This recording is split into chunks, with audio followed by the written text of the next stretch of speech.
the first thing you notice about Jessica is she's brilliant. She's just so bright. She's got insight into everything, not just politics.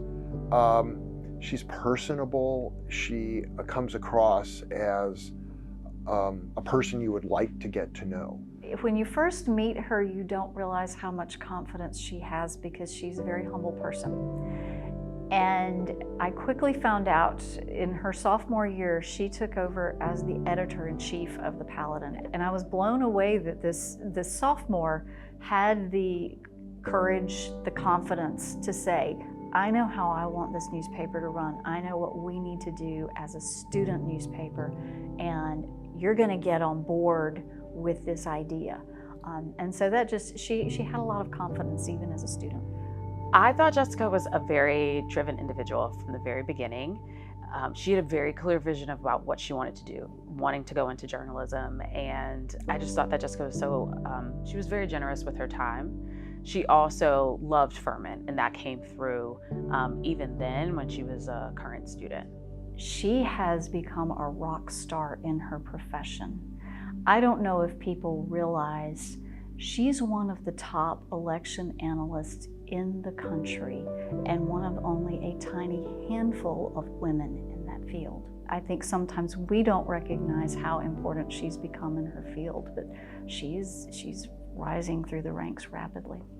But she was able to get to Washington and get in, to important organizations like NPR, and eventually making her way to the Cook Political Report is, in some ways, the pinnacle of election reporting and analysis. When I see the reporting that she's doing nationally, when I see her on Washington Week or taking calls on C-SPAN, she is a beautiful representation of what a Furman education can do and how Furman can launch someone. But she also comes back to Furman a lot. She comes back for homecoming when she can. She's popping in here all the time when she's in town for work-related events. And we bring her back as a guest speaker in a lot of different programs. It's her dedication to Furman that really impresses me. Doing the kinds of things that people in her position often don't do. They don't go back to their alma mater. They don't willingly give themselves back to the students that are in the classrooms that she used to sit in. I feel this is so well deserved. It is always great to honor and celebrate people for whom is not the work that they are doing, the service that they are doing is not in terms of seeking recognition, but just out of love of what they are doing and how they are contributing. And so I could think of no better person to win this award this year. So congratulations, Jess. Jessica, I can't think of a more worthy recipient of this award.